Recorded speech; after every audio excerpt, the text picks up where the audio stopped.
Hi everyone, welcome and thank you for joining us today. My name is Anne and I am the consultant at the Digital Transformation Hub, a part of the Info Exchange group with Connecting Up. The Hub focuses on digital technology as an enabler to support service transformation and new ways of working. We facilitate an annual training calendar to help the social sector upskill in all things digital. Check out our training menu on our website for more events coming up online. Before we begin, we will start with a bit of housekeeping. All lines are muted, so if you have any technical issue, please type it into the chat box on your webinar panel and I can assist you. If you have any questions during the session, please also type into the chat box and Sophie and I will answer them by the end of the webinar. We really encourage you to ask as many questions as you think of throughout the sessions to make this as interactive a session as possible. No question is too silly. If you're on a Wi-Fi connections and have multiple programs open, this can sometimes affect the quality of the audio and video of the webinar. If possible, please close all other programs to help you have the best experience. Please note that this webinar is being recorded and a link to the recording and the slides will be sent to you as soon as we can have after the webinar ends. Before we start, I'd also like to remind you that there will be a short survey at the end of the webinar. Today, I'm excited to welcome you to how to participate effectively in remote meetings with Microsoft Teams with Sophie, our consultant from the Hub. Hi, Sophie. Thanks so much, Anne, for that. First, I'd like to acknowledge that I am speaking to you from the lands of the Wurundjeri Woi-wurrung people of the Kulin Nation, and I pay my respects to their elders past, present and emerging. I extend that respect to Aboriginal and Torres Strait Islanders people with us today. Great, so thanks for joining us all. Firstly, a little bit about myself. So I'm one of the Digital Transformation Hub consultants here at Info Exchange, and we work with a range of non-for-profits, helping them improve their technology to improve their service delivery ultimately. And so we work with optimizing Microsoft 365 environments to information systems, cybersecurity, and IT management, just to make sure that you've got all of those things in check and optimized to its best capacity. Ultimately, I just love talking about technology. So any opportunity to do that is always such a thrill. This session today, we've facilitated on Teams, and we've done that intentionally so that you can play around with it. So please turn on your camera at any time. It'd be great to see your face, and actually then we can test the environment to its full capacity. We really want you to be able to be confident with it. And then when you're in your next meeting with whether it be a team member, an organisation partner or a client, you feel that you can conduct the session in a way that you feel the most confident with. So by the end of the webinar, you'll be able to interact with other meeting participants using the chat feature. Navigate different participant views and select the most suitable participant view for you. Understand the different ways that you can share, whether it be your desktop, application, etc. Share your audio and change your background to the most suitable that you need to. You can see I've got a background on at the moment. I've also seen really great people use like pictures they've taken on holiday and etc. So we can learn that feature together, as well as mute and identify background noises so that you can conduct your meetings effectively. Great. So when we think about Microsoft Teams, there are a couple of different ways that Microsoft Teams has been built to be able to support your working. And there are a couple of different ways the meetings are designed to help you. So Microsoft Teams has been designed to be able to take those ad hoc meetings so that if you just need to be able to call someone and have a chat and get that real-time feedback on that document, especially working from home when you might not be able to do that, Microsoft can support that. You might have project-based meetings or group-focused meetings. So they might be your WIPs or your project status reports or your weekly syncs, and you can actually have those conversations in that way. Another alternative is your standalone, so your board meetings, your committee meetings, your all staff meetings. And it's quite common, you might change the way that you use the system to be able to see everyone, for example. Microsoft Teams also does support external webinars and events. We won't discuss too much into that feature, but we're using one today. So that shows you that the webinars are possible on Microsoft Teams. So as you can see, it's slightly different to normal connecting up webinars, but we do want you to trial that functionality. So if you haven't already, thank you for those that have turned their video. Please turn your video on and we'll actually test with it. So let's dive into it. So the first thing that we're going to explore is that chat feature. So if you haven't used it before, have a click on it. It will show all the conversation that's been happened over the course of the webinar or any session you're in. So I'm going to pop a question in there and I'd love you to respond and actually engage in it. So a nice simple one, what did you have for lunch today? Or what are you having for lunch today?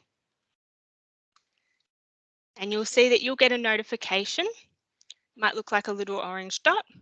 And then you can actually engage with that. The Anne had spring rolls. Yeah, in Queensland it isn't lunch yet. Exactly. So you might be thinking now I might just be making you hungry. Right. That's great. Potluck, I like that. Ron, you might need to go get some lunch soon or while we're talking. Great. And so the next feature, I'm going to ask you another question now. And I want you to explore the raise your hand feature. So this is that's up the top next to the chat bubble. That's a really great feature if you're in a meeting and you need to be able to get the attention of someone that's still speaking and you've got a question, or you want to react, and you can see there's a couple of different emojis if you hover over it. You want to react to what they're saying without coming offline. Thanks, Bron, that's a really great example. So what I'd like you to do is raise your hand if you agree that pineapple should be on pizza. So some people that have the hand up might actually want to take it down again, but that's a really great feature to be able to see that. Oh, great. I'm glad there's a lot of people that like pineapple on pizza because I personally do too. Can I just ask a question? I don't seem to have Absolutely. a chat option. Absolutely, Catherine. And are you on the Microsoft app or you're on the web browser? I think I'm on the app. On the app. Yes, I am. It asked me to open up the app. So on that top right-hand side, yep, you should see a bubble. Yes, no, it's not there. And I've seen it before in other meetings, but it's not here now. Okay, what I'll do is we'll have a look into it. I'll get Anne to have a look into it. And sometimes it might. Others are able to chat because I'm assuming they were commenting when you ask. Yes, yes, yeah. They are. I'm the same. We use Teams all the time and I don't have the options I normally have today.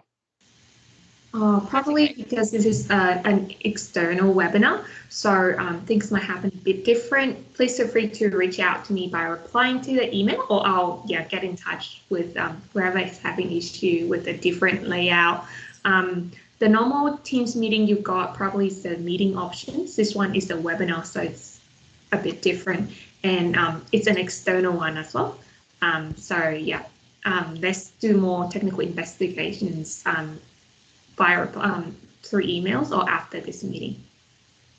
Sorry, I'm just confused. So how come some people can see them and some can't then?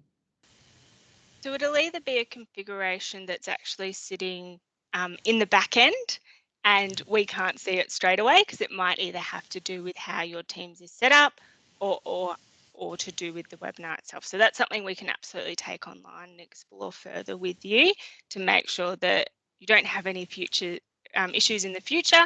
And same with you, Rebecca, as well, just to make sure there's no problems there. Great. Thank you. That's okay. And do feel free to come off mute at any time if you've got any other questions. I will also let you know that you can also put your hand down just by clicking that raise your hand button again, and it will actually bring your hand down as well. Great. So they're two really great features that you can use as you're engaging in a conversation, no matter the style of meeting. The next feature that we'll explore is that audio feature. So in the top right-hand side, you'll have your video feature that you've all been able to turn on today, as well as that mute and unmute button. That's really useful to be able to engage in the conversation, or if you've got background noise. So just before I had someone mowing the lawn, so that noise was creating a background noise in my audio. Lucky I put my headset on. But what we were able to see is that it creates a blue box around where the noise is coming from. So if you're in another meeting where there is background noise and you're not sure why that noise is appearing, you can absolutely have a look at where that blue box is appearing and ask them then to mute themselves. So I'll get to Anne to demonstrate for us. So if you could come off mute and start typing as if you were taking minutes of this meeting, and we'll be able to see that blue box arrives and actually creates background noise. Great, so you can hear a little buzz there. So when you're ready, you can mute again, Nan. Thank you. Great, and then the feature down the next feature is actually being able to put a background on your screen. So if you click on that 3 dots to get the more options, and you'll be able to apply background effects. So there's a range of stock images that do appear. You can also just do a general blur, or you can upload your own. And so that was where sorry? Hi.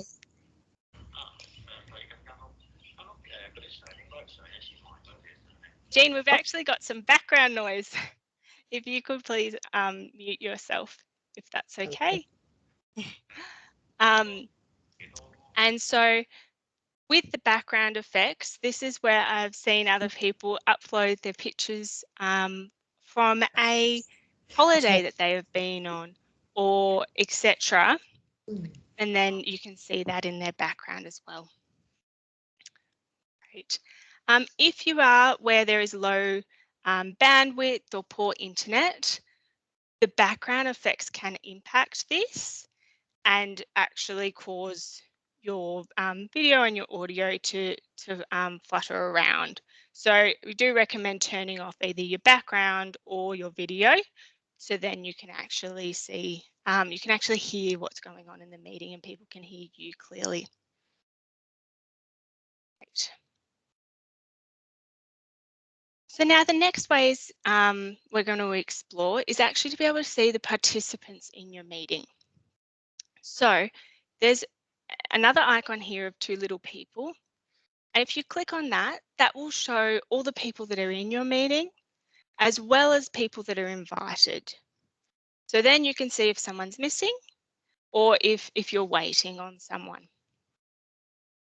And that's a really useful way to gauge attendance as well. And when you're in some of those larger style meetings, it can be quite common to actually not be able to see everyone. And Teams has recognised that and has created a couple of alternative ways you can do that. If you click on the three dots, you'll get a range of different ways that you can see people, which we see gallery, large gallery, or together mode. So what I recommend doing now is actually clicking those and actually seeing how your screen will flip. You'll see in the together mode, everyone will all of a sudden be sitting on chairs and you'll see more people. And the large gallery mode, where you'll see everyone on a screen in smaller boxes. The bit I like about the large gallery mode is that it reminds me a little bit of actually being in the office together and actually being maybe in that all-staff meeting where you can see everyone's faces and you can actually engage with everyone. And that's where I quite often find CEOs, that's all they've wanted to do in the last 2 years is see everyone's faces when they're talking and doing their update, and that feature allows you to do that. So please do go have a play with that, especially now that you can test in this environment if you can, and see how that goes. Sorry, another question from me. Mm-hmm. When you're, as Catherine, sorry, so I went to what was it, large gallery mode, but now I can't see your the document on your screen, or have you closed that? No, so that definitely should be open. So you can click the 3 dots again and go back to gallery. Unfortunately, the large gallery and the together mode don't work as well when someone is sharing their screen, because they're more focused on being able to see everyone as opposed to seeing the document that you're working or collaborating on. Okay, and now it's different again. Now I still don't see your screen share. Did you click on the gallery mode? I did. Oh, sorry. I've just got big pictures on the screen. Try clicking on the I found it. Focus on content gave me. There you go. There we go. Found it. Thank you. Got it. No, it's great. And this is what this platform is designed to do and why we've set this meeting up in Teams so that you can actually test it here. You're not having to test while you're in another meeting trying to focus on the content. This is why we want you to test and play around with the environment we're in. Great. Hi, sorry, I can't work out how to do the gallery mode and I've just got the list. Absolutely. So if you click on the 3 dots up here in more actions, and then about halfway down the screen, you should be able to see together mode and large gallery. You can see that now, Fiona? Great, fantastic. And I really like your background as well. Nice and bright. Great. Okay, so the final thing we'll talk about before we get to questions is the way that you can share screens. So this for me was the most confusing part of Microsoft Teams. When I started using it, how I can share screens that I'm not sharing what I don't want to be sharing. So I'm not sharing my Outlook by accident, which was for me was at the time in the role I was in, that was a concern because I didn't want everyone to see all the other conversations, for example. And so this is where you want to be considerate of what you're sharing, but or you want to be able to show everything so that you can collaborate effectively. So Microsoft have created 2 key ways that you can share and then additional features to play around with to improve your collaboration. So the first way is to share your whole screen. So that's your whole desktop and everything that appears on that screen. You can see on this little snapshot here, this person has 2 screens. So they've got a laptop screen and then they've got a desktop screen next to them, similar like I've got the setup, and they can actually share the whole screen. I find this really useful when I'm working. I might be working on 2 documents at the same time and we're collaborating on them together. The second option is sharing just a single window or a single application, and that sits at in the middle there.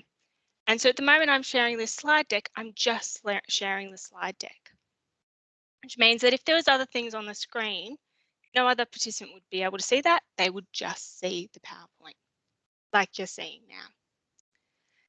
Microsoft also has an addition of a whiteboard, which I think is really great, especially working from home. We can't just walk into a room and grab a whiteboard and collaborate. At least you can use the Microsoft functionality there. If you do wish to play a video at the same time, what you will need to do is when you are sharing and you've clicked this button, you'll need to include computer sound. So that will also include any other noises, for example, Outlook or anything like that. It will notify those notifications will come through as well, but it means you can share that video that you're watching or need the organisation to see. Now do be aware if you do share your screen, same thing applies, Outlook notifications will appear as well. Great. So now we've gone through all the content there and we've intentionally left a decent amount of time so that you guys can ask questions on how you can use it better. I'll pass it back to Anne. Yeah, we have the first question from Fiona, but please, everyone, please feel free to pop in more and more questions. The first question would be how best to use Teams meeting when working remote and emails, etc. are through server. I think we need to do Teams outside the VPN for it to work. And do you want to answer that one? That one might sit Yes. a little bit. So I'm not sure, Fiona, whether your organization is already on cloud or you're still on-prem.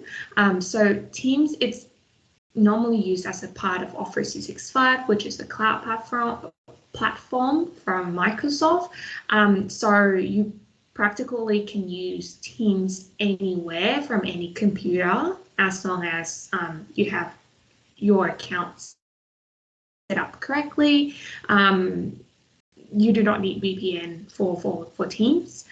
Even for some organizations with sensitive data, such as health data, Microsoft also have local server in Australia to store those data as well. So it makes sure your data are safe. Please check out our website or be in touch in the feedback survey that I just popped into the chat. If you need more information about how to get on Teams, how to start using Teams, and then especially if you are a New South Wales organisation with revenue under 5 million, the Hub also support organisation identified as SSDF to go through some digital transformations consultation as well. I hope that answers your question.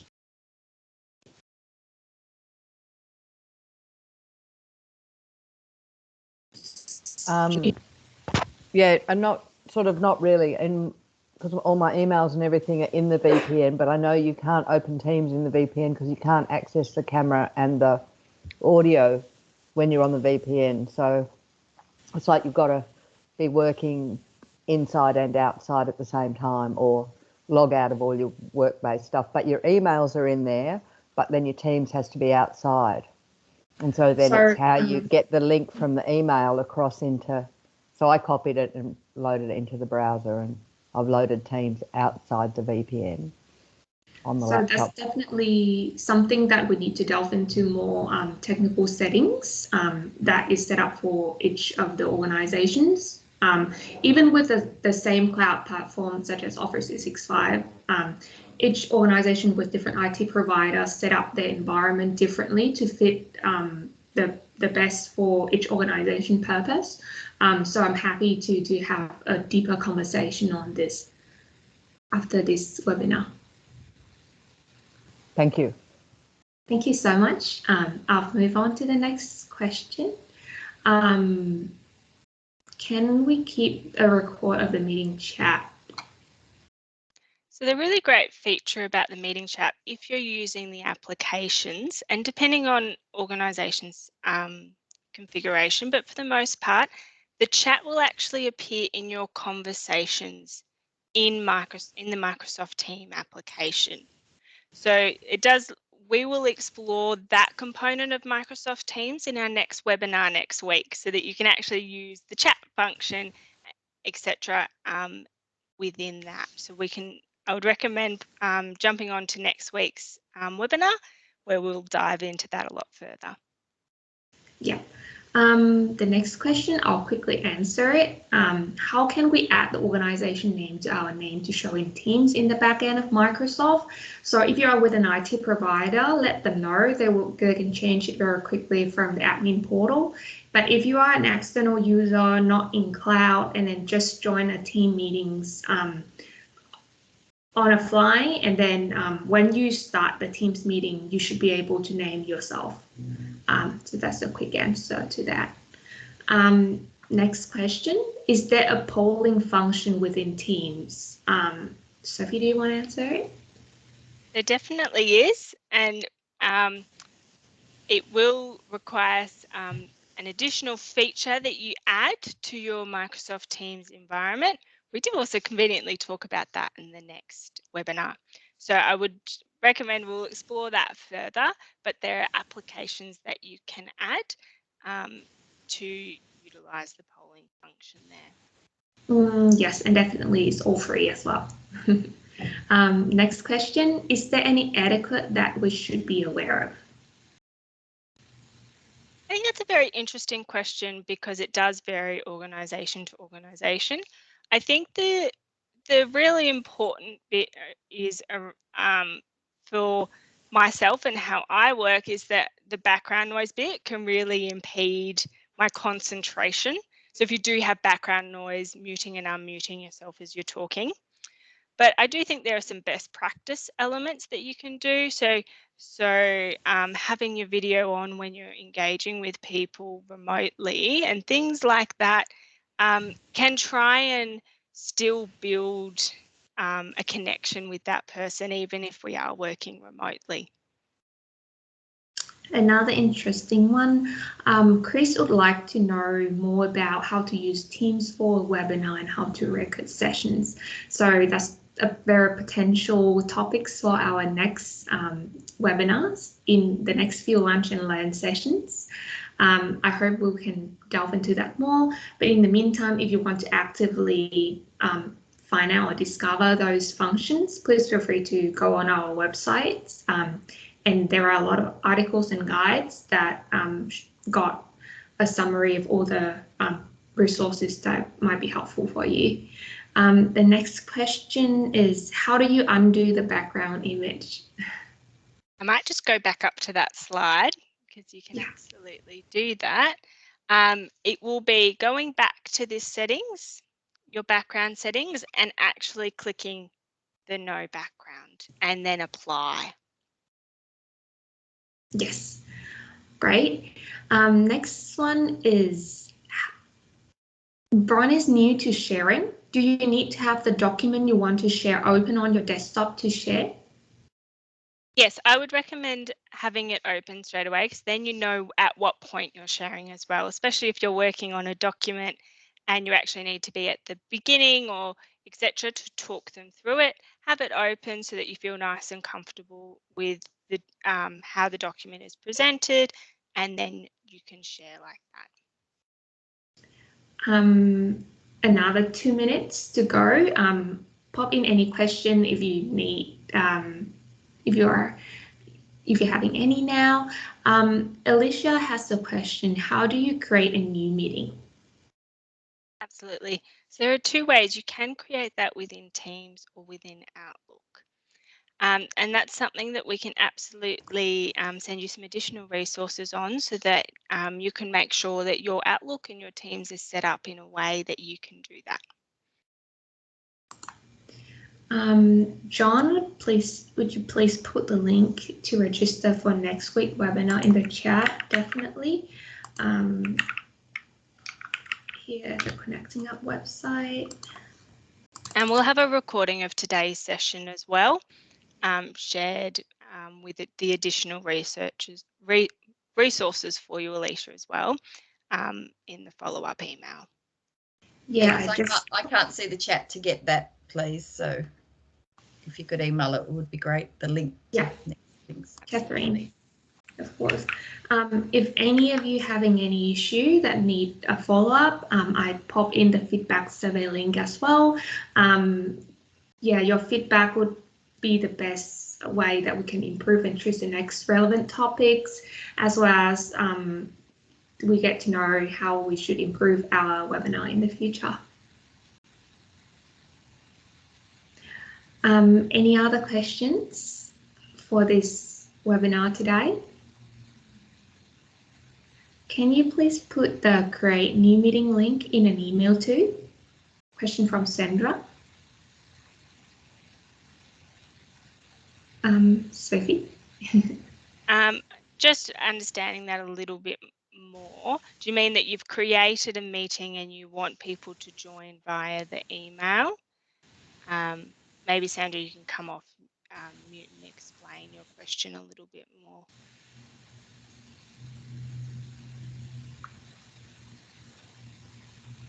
Oh, you have come off mute, Sandra, but I can't actually hear you.